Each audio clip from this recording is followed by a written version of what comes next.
기후위기를 해결하려면 작은 실천을 하면 된다? 그랬으면 좋겠는데, 예를 들어서 사람들이 텀블러를 들고 다니면 지구를 구할 수 있다, 막 이런 생각을 하게 되는 경우가 있더라고요. 사실은 작은 실천 그게 충분하지는 않을 것 같아요. 아주 큰 실천, 진짜 제도적인 변화가 많이 필요한 시대예요. 눈에 보이지 않는 엄청난 혁신적인 변화가 필요한 건데요. 그래서 오늘 여러분들하고 앞으로 생길 수도 있는 기술적인 변화, 제도적인 변화에 대해서 같이 얘기를 해보려고 합니다. 여러분 안녕하세요, 타일러입니다. 얘기를 많이 들어보셨을 것 같은데, 기후위기가 너무나 심각한 문제, 그리고 해결하지 않으면 우리가 다 당하게 생겼는데, 그러면 이거를 해결하려면 미래 세대를 위해서 작은 실천으로 우리가 지구를 구하자, 이런 얘기를 많이 들어보셨을 것 같은데요. 그런데 작은 실천? 이게 충분할까요? 정말 꿈 같은 세상에서 그랬으면 좋겠는데 안타깝게도 좀 아닌 것 같아요. 내가 텀블러를 신경 써서 들고 다니면 세상의 모든 일회용이 없어진다? 고등어를 구워 먹지 말라고 하면 대기오염이 없어진다? 쓰레기만 잘 버리면 잘 처리될 것이다? 나무를 심으면 420ppm 넘는 이산화탄소 농도가 줄 것이다?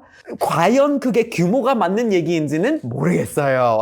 사실 큰 실천이 필요한 시대가 됐습니다. 우리가 눈에 보이지 않을 정도로 너무나 큰 시스템들이 주변에 많아요. 그런 시스템들의 구성을 좀 조절하고 새로운 기술을 개발을 하고 혁신을 통해서 우리가 살고 있는 세상의 효율을 높일 필요가 있는 시대에서 살고 있어요. 그러니까 안 쓰던 기술을 쓰게 되고 갖고 있는 신기술을 응용하는 것이 굉장히 필요한 전환인 것 같거든요. 그래서 오늘 여러분들하고 우리가 할 수 있는 아주 큰 실천 그리고 기술에 대해서 같이 얘기를 해보려고 합니다. 그래서 오늘 영상에서는 기술 개발을 굉장히 잘하는 기업이랑 같이 해가지고 오늘 영상을 준비하게 됐는데요. 근데 여러분이 회사 이름을 듣게 되시면 잉? 하게 되실 수도 있거든요. 3M이라고 들어보셨나요? 여기는 아마 대부분이 생각하기에는 바로 스펀지? 아니면 집을 청소할 때 쓰는 용품, 이런 것들 이제 주로 떠오르실 텐데, 사실은 여기가 기술 혁신에 집중을 하고 있는 기업이고 요즘에 지속 가능성이 있는 그런 기술을 개발하는데 굉장히 노력을 하고 있거든요. 우리의 효율을 높이고 실제로 또 에너지 문제를 해결하거나 우리가 기후위기에 있어서 적응을 할 수 있는 데 작용하는 기술들이 있으니까요. 그런 기술을 몇 가지 좀 예시로 우리가 어떻게 하면 좀 제도적으로 변화를 이끌어 가면서 조금 더 지속 가능한 세상을 만들 수 있는지에 대해서 같이 얘기해 보려고 하거든요. 먼저 가장 중요한 부분이 뭘까요? 우리가 작은 실천이 왜 모자란지에 대해서 먼저 이해하고 갈 필요가 있는 것 같습니다. 지금 현재로서 우리가 기후위기를 계속해서 경험을 하고 있는데요. 원래 파리 협정을 2015년에 맺었을 때 목표가 2100년이 되기 전까지 평균 온도 상승치를 2도 못 찍게끔 제한을 하는 것이었는데, 그거에 대한 과학자의 목소리가 많이 나오면서 사실 1.5도를 넘어서면 안 된다고 하니 그 1.5도를 안 넘어가도록 다 같이 노력하자라는 분위기가 됐고요. 그런데 지금 현 시점에 있어서 지구의 평균 온도 상승치가 약 1.3도 정도가 되거든요. 실제로 이제 세계 기상기구에 따르면 4년 이내에 1.5도를 찍을 가능성이 80%나 된다고 합니다. 우리가 지금 상황이 급하고 발등에 불이 떨어져 있는 상태라는 얘기죠. 우리가 4년 이내에 1.5도를 찍는 것 좀 피했으면 좋겠는 건데, 머지않아 또 그 2도를 찍는 것도 확실하게 피해야 되는 건데, 작은 실천으로 과연 그 목표를 이룰 수 있을까를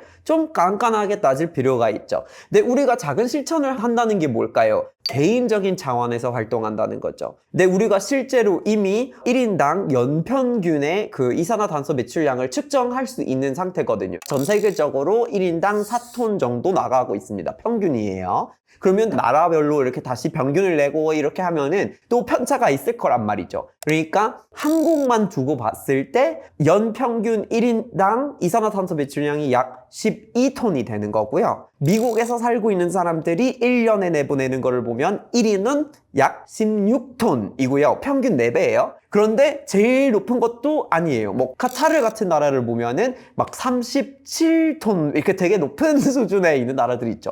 근데 본인이 살고 있는 나라에서 본인이 제일 할 수 있는 만큼 많이 하는 게 중요하잖아요. 개인 실천을 하고 있으면 그런 효과가 있겠죠. 그러면 미국의 예시를 한번 볼까요? 미국에서 1인이 이렇게 생활을 하고 있으면 그냥 16톤이 나와요. 그런데 1년 동안에 최고의 노력을 해서 초능력을 발휘해가지고 완벽한 사람이 돼요. 텀블러를 깜빡하는 날이 없지, 자동차 탈 일이 없지, 완벽하게 이제 채식을 다 하고 있지, 완전히 0으로 끌어내렸어요. 0. 그런데 그렇게 16톤이나 아꼈으면 전 세계 1인당 평균 4배예요. 되게 많은 것 같잖아요. 그런데 미국에서 전체 배출량 중에서 여러분이 아끼게 되시는 양이 0.00000003%밖에 안 돼요. 그러니까 통계학적으로 0이에요. 꽝. 개인 실천, 작은 실천에 있어서 정말 최선을 다해서 완벽한 인간이 됐는데 실제로 세상을 바꾸지 못했다라는 얘기예요. 그러면 4년 이내에 우리가 1.5도를 찍을 수 있는 그런 가능성을 줄이는 건가요? 아니죠. 그러면 여기서 뭐가 필요할까요? 작은 실천보다 큰 실천. 그러니까 혼자서 하는데도 세상이 좀 크게 바뀔 수 있는 부분들이 필요해요. 제도적인 변화가 필요한 거고 혁신이 필요하다는 얘기인 거예요. 우리가 제도적인 변화를 이젠 만들어야 된다는 거죠. 개인 실천으로는 규모를 가질 수 없으면 규모를 가질 수 있는 변화를 끌고 와야 되는 건데 이런 걸 할 수 있는 몇 가지 방법이 있죠. 뭐 투표를 할 수 있고 친환경 소비를 할 수 있고 말을 하고 다니면서 큰 변화를 이끌어 갈 수도 있지만 개인의 차원을 넘어서도 기업의 차원, 시장의 차원 정말 크게 가야 되는 부분들이 있는데 여기서 기술의 역할이 굉장히 중요한 거예요. 신기술이 필요하고 실제로 활용도 해야 됩니다. 활용하는 게 굉장히 중요한 거예요. 그래서 우리가 신기술을 활용하게 됐을 때 어떤 상황들이 벌어지는지에 대한 이해를 또한 할 필요가 있는 거죠. 그래서 오늘 작은 실천에 대한 오해를 좀 깨고 우리가 앞으로 가져올 수 있는 지속 가능한 변화 3M의 기술을 통해서 같이 살펴보시죠. 첫 번째 작은 실천. 우리가 그동안 좀 다들 들었을 법한데 겨울이 되면 온도를 1도 낮추고 그리고 여름이 되면 1도 높이고 이렇게 직접 온도 조절을 하면서 에너지 효율을 지키자 이런 캠페인 좀 많이 들어보셨을 거예요. 그런데 이렇게 하면 장점이 뭘까요? 그러면 뭐 어느 정도 좀 에너지를 아낄 수 있겠죠. 그런데 단점은요. 단점은 사람마다 다 하고 있어야 된다는 거죠. 그러면 제가 온도 조절을 했더니 나갔는데 다음 사람이 이 공간을 쓰게 됐으면 또 똑같이 이렇게 조절을 관리하고 있어야 된다는 말이에요. 무슨 말일까요? 뭔가 건물이 있거나 뭐 아니면 자동차 안에 있어도 우리가 온도 조절을 하는데 어디 공간 안에 갇혀 있으면 요 내부 공간이 외부 공간이랑 온도차가 있다라는 거고 시간이 지나면서 그 온도차가 에너지가 왔다 갔다 하면서 바뀐다는 거잖아요. 그러니까 내부 공간이 단열이 잘 안 되어 있다라는 거죠. 그러니까 사실 우리가 온도 조절을 하면서 그런 걸 뭐 노력해도 좋은데 좀 더 큰 변화를 갖고 오고 싶으면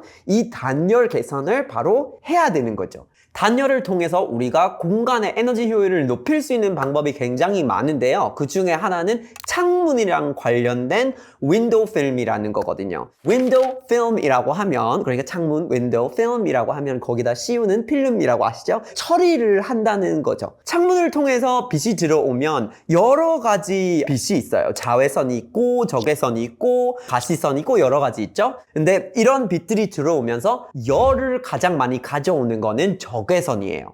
근데 우리가 창문을 어떻게 처리하느냐에 따라서 자외선 혹은 가시선 혹은 적외선이 못 들어오게끔 처리할 수가 있는 거죠. 여러분 이제 그냥 차 안에 있는 것만 상상을 해보시면 될 것 같아요. 정말 뜨거운 여름날에 차 안에 있어요. 그런데 여러분 이제 창문을 내리는 거예요. 아예 내려버렸어요. 그러니까 뚫려 있죠. 와, 엄청 뜨거운 햇살을 받으면서 뜨겁기도 하고 다 잘 보이기도 하고 그리고 피부가 타겠죠. 이 햇살이 들어오면서 아예 창문이 열려 있으니까 그 세 가지 빛이 다 들어오는 거죠. 가시선이 들어오니까 다 보이는 거고 적외선이 들어오니까 뜨겁기도 하고 그리고 자외선이 들어오니까 피부가 타는 거예요. 그쵸? 그러면 여러분이 이러면 안 돼서 그냥 창문을 닫아요. 이렇게 그냥 일반 창문이다. 그러면은 그냥 다 보이겠는데 여기 점점 뜨거워지겠죠. 왜냐하면 적외선이 계속해서 들어오고 있으니까. 그런데 보통 웬만한 창문은 안에 있어도 뜨겁기도 하고 이런 상황이 되겠죠. 근데 여러분이 눈 안 부시게 좀 덜 부시게 하고 싶다. 그러면 틴팅을 하시겠죠. 그러면 틴팅하게 됐을 때 뭐가 줄까요? 가시선이 주는 거잖아요. 그러니까 어두워지니까 그 가시선이 주는 거예요. 근데 다른 식으로 우리가 이거를 처리를 하면 그 열이 줄 수 있는 거예요. 그건 이제 바로 윈도우 필름을 끼면 되는 건데 이 윈도우 필름을 끼면 틴팅을 하든 말든 잘 보이든 아니든 간에 이 필름이 있으면은 그 적외선만 차단이 차단이 되는 거예요. 그러니까 빛이 잘 들어오고, 근데 이 적외선이 차단되니까 팔이 그대로고 전혀 안 뜨거운 상황이 되는 거죠. 차 안에 만약에 이렇게 윈도우 필름을 끼웠으면은 우리가 차를 주차했다가 어디 대시보드를 건드리고 이렇게 뜨거운 거 있잖아요. 그거 사라진다는 거죠. 그러니까 실제로 이 윈도우 필름을 적용했을 때 차량 안에 있는 어떤 냉방의 필요성 이런 거 많이 주니까 에너지 효율이 있는 거고, 그리고 실제로 이제 30% 정도의 효율이 있다고 하더라고요. 그래서 이런 거는 그냥 자동차에만 적용이 가능한 건 아니고, 그러니까 창문, 우리가 실제 건설을 하고 건물을 짓고 막 도심에 있는 금융권 빌딩 이런 거 엄청 큰 거 있잖아요. 거기에 얼마나 열이 많이 들어오고 있는데 이런 식으로 처리를 하면 전체 건물의 효율이 굉장히 올라가는 거예요. 그러면 우리가 제도적인 어떤 에너지 효율이나 이런 실천을 하고 싶다. 그러면 우리 건물의 온도 조절을 하자라고 얘기를 할 수도 있지만, 그런데 또 다른 방식이 뭘까요? 바로 3M에서 만드는 이런 식의 윈도우 필름을 우리 창문에 좀 깔아보자, 이런 얘기를 하면 훨씬 더 효율이 올라갈 수도 있는 제도적인 실천을 할 수 있다는 거죠. 그리고 제가 이제 기후위기나 환경 문제에 대해서 엄청 얘기를 많이 하고 다니면서 항상 강조하는 부분인데, 인증이 있잖아요. 환경 인증 관련된 부분. 근데 3M이 만드는 이 윈도우 필름에 대한 인증이 있어요. 일단은 세계 최초로 태양열을 차단하는 필름을 개발한 회사이기도 하고 그거에 대한 특허가 있는 상태에서 그거를 이제 다 인증을 하고 있거든요. 그래서 여러분이 이제 그냥 시장에서 나오는 어떤 필름 아무거나 그냥 사기 이런 것보다는 이제 인증된 거를 선호하시면 진짜 에너지 효율이 있는 거가 확인이 된 거기 때문에 그런 부분을 한번 확인해 보시는 것도 너무나 좋을 것 같아요. 또 다른 작은 실천, 그동안 뭐가 있었을까요? 아마 자동차 관련된 것도 좀 많았을 것 같아요. 그죠? 제가 어렸을 때 어떤 거 있었냐면, 내연기관차를 타는데 50km 시속인가? 일정 속도 이하로 유지를 하면 더 효율이 있으니 그렇게 하면서 운전하자라는 게 이제 제가 중학교 때 좀 얘기가 나왔었거든요. 근데 그러면 사람들이 실제로 좀 더 천천히 운전을 하면서 지구를 구하자 라는데, 그러면서 화석연료를 쓰는 거잖아요. 이게 뭐지? 근데 어떤 사람들은 그러면 작은 실천으로 아예 차를 타지 말자 이러는데, 실제로 차가 없는 세상을 만들고 그런 세상에 살 수 있으면 정말 꿈 같은 건데, 그런 세상은 현실성이 없잖아요. 실제로 이동수단을 타고 다녀야 되는 경우가 많은데 우리가 계속해서 화석연료를 쓰면 안 되니까 전기차 같은 거 필요한 거잖아요. 그런데 진짜 큰 실천을 하려면 전기차가 그냥 있으면 되는 게 아니라 실제로 효율이 높고 활용을 할 수 있을 수준이어야 된다는 거거든요. 이게 왜 이런 얘기를 하냐면, 전기차가 막 어제 나온 것처럼 사람들이 되게 이렇게 신기술인 것처럼 얘기를 하더라고요. 그런데 전혀 그런 건 아니에요. 전기차가 자동차의 대량 생산이랑 그냥 일맥상통이에요. 그냥 그 같은 배경을 갖고 있는 거라고요. 에디슨이, 그러니까 진짜 옛날 얘기잖아요. 에디슨이 전구를 만들다가 어떤 이제 스웨덴 과학자가 그런 이제 배터리 특허를 낸 다음에, 이게 이제 1899년이었거든요. 그거를 보고 그러면 이런 걸 활용해가지고 전기차 같은 거 만들 수 있겠다 해서 그 이제 19세기 초반에 전기차를 만들었어요. 정말 오래된 거잖아요, 그게. 전기차를 만들었는데 여기서 문제가 뭘까요? 첫 전기차의 배터리가 너무 무겁고 충전을 너무 자주 해야 되는 거예요. 그러니까 멀리 가지는 못한 채 다시 이제 충전을 해야 되고, 그것도 너무 무거우니까 이동하는데 좀 어려움이 있었다고 하는데, 그러면 전기차를 요즘에 만드는데 또 실제로 요즘에도 비슷한 게 뭐냐면, 무게가 너무나 중요하다는 거예요. 그러니까 우리가 배터리의 무게를 좀 줄이고 전체 자동차의 무게를 어느 정도 좀 더 가볍게 가지고 갈 수 있다면 앞으로 가기에 필요한 에너지가 또한 줄겠죠. 요런 이제 무게와 에너지 공급의 효율을 좀 높여야 된다는 건데, 그래서 실제로 여기에 신기술이 굉장히 많이 중요한 역할을 하거든요. 보통 우리가 차를 만든다고 생각하면 대부분이 바로 생각하는 게, 그러면 절강산업, 그리고 뭐 당연하죠. 이제 부품들 중에서 그렇게 철강으로 만드는 건 뭐 대부분이니까. 그런데 그런 거를 어떻게 좀 붙일까요? 그러면 여기서는 용접을 하고 아니면 나사를 쓰고 더 많은 강철을 쓰게 된다라는 거죠. 근데 그것도 다 무게가 있는 거잖아요. 그리고 공간을 차지하기도 하고. 그래서 그 역할을 대신할 수 있는 게가 있을까 하다가 접착제, 그것도 3M에서 만드는 접착제를 선택하게 되거든요. 그래서 실제로 배터리가 이렇게 있으면 배터리 안에 여러 가지 셀이 있고, 요런 걸 이제 케이스를 만들어야 되고 어디에 부착을 시켜야 되는 건데, 그러면 용접을 해가지고 부품을 부착하거나 이렇게 하게 될 수 있어요. 그러면은 그만큼 무게가 유지가 되는 건데, 요거 대신에 3M의 접착제를 이용해가지고 그 용접만큼 굉장히 든든하고 절대 떼어놓을 수 없는 건데 공간 차지가 거의 없는 거예요. 그리고 굉장히 가벼운 거예요. 그러면 그만큼 에너지의 필요성이 줄고 가볍게 잘 이렇게 갈 수 있는 가능성이 생기는 거거든요. 또 전기차의 배터리의 중요한 부분 중에 하나가 충전이라는 부분이잖아요. 여러분이 일상에서 쓰는 가전제품을 한번 생각을 해보시면 배터리를 넣는 것들이 있잖아요. 뭐 리모컨 같은 거. 그러면 배터리를 바꿔야 된다. 뭐 충전을 할 수 있는 배터리에다라도 요걸 열어서 꺼내갖고 어디 충전을 하고 다시 갖고 와서 이렇게 다시 끼고 하시잖아요. 근데 자동차에 있는 배터리를 우리가 얼마나 쉽게 꺼낼 수 있을까? 그리고 얼마나 쉽게 그거를 갈아채울 수 있을까? 그것도 그 배터리 그냥 한 통이 아니고 그 안에 여러 가지 셀이 있어요. 바꿔 끼는 셀들. 그러면 어떤 셀은 바꿔야지 이건 이제 유지가 가능한 거면 그러면 이걸 열고 닫고 바꿔 끼고 바꿔 끼는 가능성이 있어야 되는 건데 매번 용접을 갖다가 그렇게 하고 있으면 효율이 높지는 않겠죠. 그래서 실제로 3M에서 만들고 있는 접착제 중에 하나가 바로 배터리 케이스에 사용할 수 있는 굉장히 강력하지만 원할 때도 뗄 수 있고 원하지 않을 때 떼이지 않는 접착제를 만들고 있다고 하더라고요. 그리고 이런 거는 작은 실천은 아니고 정말 큰 건데 우리가 아까 얘기하고 있었던 내연 기관차를 좀 전기차로 대체하고 이런 변화가 있어야 되는 것처럼 연료를 바꿔야 되는 것들이 세상에 정말 생각보다 많거든요. 뭐 우리가 그냥 자동차를 타고 다니는 것만 생각하면 안 되고 당연히 화물 트럭이 가는 것도 있고 그리고 비행기를 날리고 있고 그리고 다른 분야들 보면 예를 들어서 로켓을 발사하고 위성을 설치를 해야 되잖아요. 아니면 뭐 요즘에 나사에서 아예 다시 달을 가겠다고 이렇게 얘기를 하면서 Artemis 프로젝트라는 거를 만들었는데 이제 다시 달로 진출을 해서 탐사를 해가지고 여러 가지를 더 발전시키겠다 이런 미래의 꿈이 있는 거죠. 근데 그러면 달까지 가고 완전히 정착을 해서 거기서 이제 탐사를 하려면 훨씬 더 좀 효율이 있고 또 도움이 될 수 있는 연료가 필요한 건데 요즘에 나사에 진짜 필요하다고 얘기를 하는 연료가 바로 수소입니다. 그래서 여러분이 이제 그동안 수소 얘기를 좀 여기저기 많이 들어보셨을 거예요. 사실 국회 앞으로 가도 수소차 충전소가 있더라고요. 근데 이 수소가 앞으로 왜 필요하고 그리고 어떤 수소가 필요하고 우리가 그런 거를 어떻게 기술적으로 변화가 필요한 건지를 한번 얘기를 할 필요가 있는 것 같아요. 그래서 첫 번째 먼저 좀 정리를 하고 갈 필요가 있다면 에너지와 연료의 차이예요. 이 차이를 아주 잘 이해해야지 수소가 뭐고 어떤 수소가 좋은지에 대한 파악이 될 수 있을 것 같아요. 전기나 수소 이런 것들은 다 연료거든요. 그런 거를 이제 만들어야 되는 거예요. 애초에 원래 존재하는 거를 갖다가 가지고 오는 거 아니고 뭘 태우거나 뭘 잡거나 뭘 해서 만들어요. 수소도 마찬가지로 그냥 없는 상태에서 그냥 이렇게 생기는 게 아니라 만들어야 되는 거예요. 어떤 거에 비유를 할 수 있냐면 음식이랑 비슷해요. 우리 몸에 에너지가 생겼으면 좋겠다는 생각이 있으면 그냥 에너지를 갖다가 가지고 오면 되는 건 아니잖아요.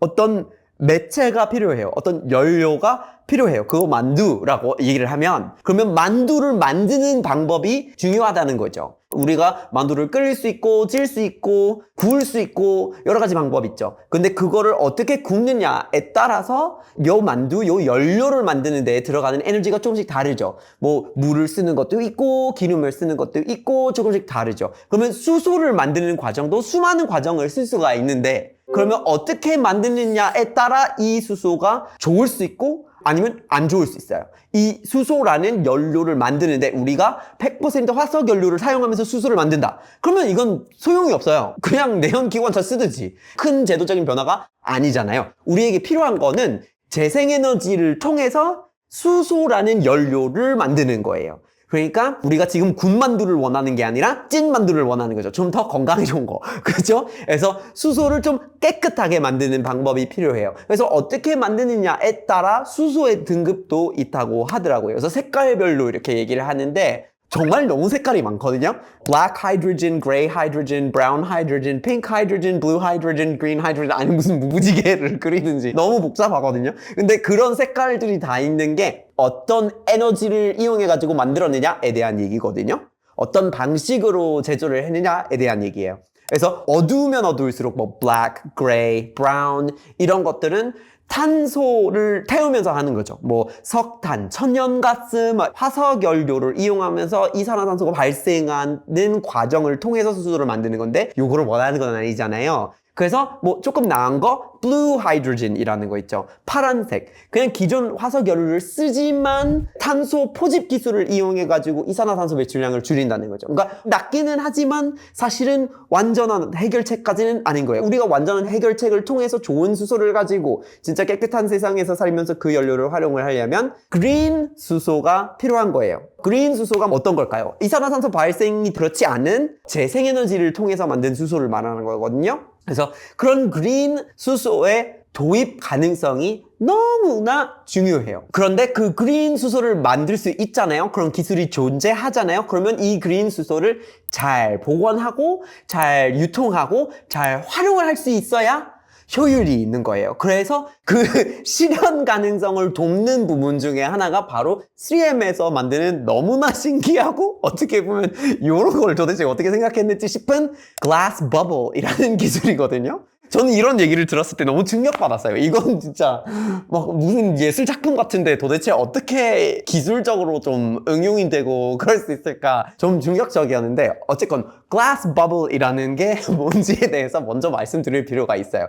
glass bubble이라고 하는데 유리구슬인 거죠. 근데 우리가 상상하는 정말 육안으로 쉽게 볼 수 있는 그런 유리구슬, 막 큰 굵직한 거 이런 거 말하는 건 아니에요. 굉장히 아주 작은 유리로 만든 구슬을 말하는 거고요. 그래서 이런 거를 만들 때 실제로 이제 유리 조각, 좀 팝콘처럼 생긴 유리 조각을 가지고 요거를 이제 가열을 하면 물리학적으로 얘가 굉장히 매끈하게 구슬이 되게끔 할 수가 있어요. 근데 요건 모래만큼 작고 굉장히 많으면 밀가루처럼 이렇게 움직이지 않고 오히려 너무 매끈매끈하니까 액체처럼 흘러요. 그런데 이렇게 유리 구슬들이 모래알처럼 꽉 차 있는 게 아니라 비어 있는 거잖아요. 굉장히 가볍고 그리고 실제로 단열 효과도 있을 수가 있어요. 그래서 이 유리 구슬을 가지고 glass bubble을 가지고 다른 거랑 섞거나 어떻게 이용을 하면 정말 응용을 할 수 있는 방법들이 너무 많거든요.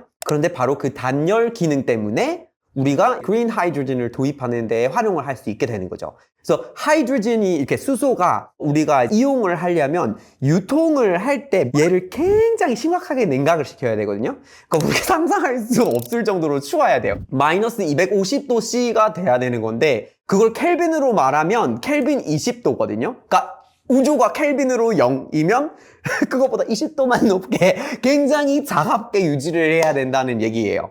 진짜 차가워야 된다는 건데 그러면 이제 단열은 정말 효과가 있어야 되거든요. 근데 그렇게 하기 위해서 엄청 큰 동그랗게 생긴 통에다가 그걸 이제 단열을 넣을 때 유리 구슬을 아예 액체처럼 이렇게 부어 넣어가지고 거기다가 이제 들어가게끔 하는 거예요. 요 안에 수소를 넣으면 그 온도에 유지를 할 수가 있거든요. 그러면 이런 수소를 이용해가지고 로켓 발사하고 막 이럴 수 있는 굉장히 신기한 기회들이 오는 거예요. 근데 이런 glass bubble도 이용을 할 수 있는 다른 방법들은 약간 더 쉬운 방법이라고 하면 얘네들이 가볍잖아요. 그러니까 다른 소재랑 섞어가지고 단열을 진짜 가볍게 만들 수가 있어요. 그러면 전체 어떤 자동차의 효율 아니면 이런 걸 이제 얘기를 했던 것처럼 효율을 높일 수 있는데 또 이런 기술을 쓸 수 있는 방법이 있어요.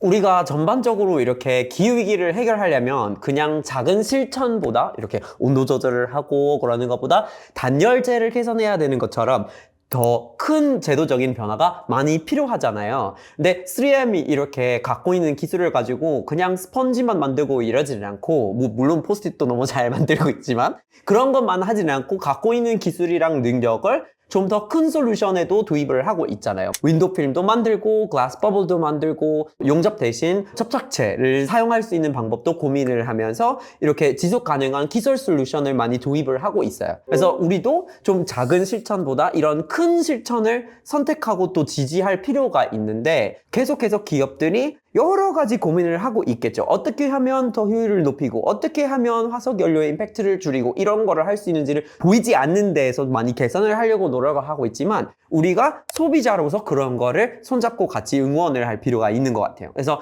ESG를 좀 신경 써서 많이 하려고 있는 기업들, 신기술을 만들고 있거나 아니면 GM처럼 자기 제품에 대한 인증을 찍고 있거나 뭐 이런 회사들이 있으면 좀 응원을 하고 지지를 해주고, 가끔씩 시장에 그런 거 있잖아요. 우유를 보는데 인증이 있는 친환경 우유가 아닌 우유보다 조금 더 비쌀 수 있잖아요. 근데 그럼에도 인증된 거가 사실 그 기업도 고민을 하고 있다는 뜻이기 때문에 그건 좀 약간 몇백 원이 더 비싸도 요거를 선택하는 시기가 올 필요가 있는 것 같아요. 그래야 우리가 작은 실천보다는 큰 실천을 다 같이 할 수 있는 기회가 오지 않을까 싶어요. 그래서 앞으로도 우리가 계속해서 이제 기후위기에 대한 고민을 하면서 어떻게 하면 작은 실천을 더 키우고 이런 큰 제도적인 변화를 가져오는데 우리가 같이 집중을 해볼 수 있는지 이렇게 얘기를 해보면 좋을 것 같은데요. 그래서 앞으로 저 타일러와 함께 계속 새겨볼까요?